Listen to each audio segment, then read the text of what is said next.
Okay, so let's just walk through the process. So let's go into the spirit realm and let's go through the planning of this current incarnation. So you decided you're coming into this incarnation. What are the steps that need to be done to plan it and set the contracts into place? Okay, so I see myself with a paper and there's giant bullet points. There's big items, and under those big items, there's smaller items and then smaller items. So the big items, I'm assuming, is karma that I'm trying to clear, the stuff that's holding me back from moving on to the next level of existence. I've been at this level for a while and in many lives trying to clear it up. I haven't tripped up or made mistakes. I've cleared it. I've done the path. You know what I mean? It's a linear format kind of healing, I guess you can say. Mm-hmm. In this level, I have gone in the usual, like go into life, get the karma, clear the karma, go on to the next, go to the, you know what I mean? Because sometimes people will get into a life like the life where I ran off, that wasn't part of it and it kind of derailed stuff. Mm-hmm. And so that was a different level I was at, you know. So I had to do lives to correct that. I had to add lives to correct that, whatever. Anyway, and so I'm seeing these bullet points of things that I need and want to clear. One of them is my attitudes around relationships and relating to people. There's other lives, or there's other bullet points of like, I did come here to work through my anger, and I came here to fall in love and to add love, or to be love, embody love, all of love, love, love, love, everything love, like children, parents, lovers, you know, friends, all of it, love everything. That's like what I really came to because I have been so devoid of it in other existences. Mm-hmm. So, in order to do that, you have your bullet points, and then you decide with your spirit team who is going to trigger these things in your life, who is going to be the catalyst to either deepen this or make you realize why you want this or why you don't want this. It's all, everything is a lesson. It's nothing is, nobody's a victim and nobody's the aggressor. It's all a lesson. And so, because when you're done, the first question by your spirit team is, what did you learn? What have you learned? And Mm-hmm. so when you're going through each bullet point, you go and you find people first that you know. There's always people first that you automatically, it's like picking partners for a project in school. You know what I mean? It's like there's always Mm-hmm. people you want to work with first. Mm-hmm. Granted, if their blueprint doesn't match up with yours, then you can't incarnate together. And It has to so like work out. yeah, it has to, like, you kind of put your blueprints together, so to speak. And if it there's a green light, like, then yes, you guys can be that. And then boom, that's who you are. And then the Mm-hmm. next point, if you want, and if they can't be, like I'm being shown me an My friend. like uh with my brother, we wanted to, you know, we were gonna be siblings and we were gonna have this and this and this, and him and My friend. also wanted to incarnate together, but that would bleed in me My friend. and our existence and what our souls naturally love each other and are attracted to each other. So we knew that if we were going to be in proximity to each other, it would have complicated things. So we had a special thing written where it's not going to happen. You know, you can be close to each other, but not that close to each other. So it doesn't hinder progress. And then after you go through like the things you want to experience, then you choose who your spouses are going to be if you have them, or children if you decide to have them, because that's part of your bullet point is I want to have children. So it's like, okay, well, and I want easy relationships with my children. Okay, well, I got to find somebody who doesn't want a difficult mother.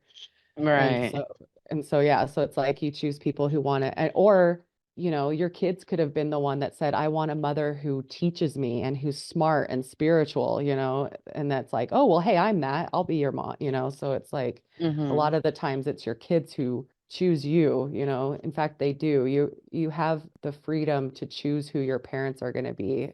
more than they choose who you're going to be, because Mm-hmm. that's the more influential relationship, who your parent is versus who your children are. Because that literally sets you up for your whole entire life, like how your whole life Right. goes, how you relate to people, all that stuff. That's an important relationship, that you're allowed to choose who your parents are. And Okay. who your siblings are kind of just falls in the shakeup, like I said earlier.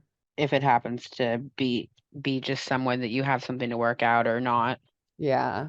How about exit points and dying? How does that work when you're writing your contract? That is also very instrumental. Some people choose not to really, they want to come work through stuff and then they want to leave. And so sometimes those people will leave in like a tragic car accident or die in war. Sometimes it's at their own hand, but that also is part of their contract to an extent. I mean, some souls do want to have the freedom to leave when they want to leave, and they do, and that is part of it. But like maybe a small percentage of the time, suicide is not part of it. It's just breaking your contract. So you got to just come back and do it all over again.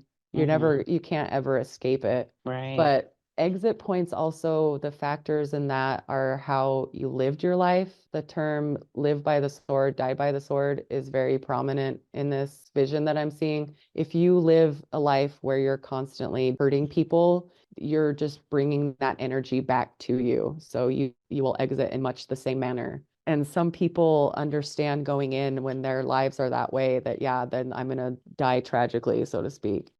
Another way is just some people just, it's the experience of it all. Some people want to know what it's like to die of cancer, to have your body completely turn on you and Mm, not be able to fix yourself. Some people want to just, you know, have it be sudden and not see it coming. And other right. people just want it to be peaceful in old age. It literally just depends on each soul and what they're here for.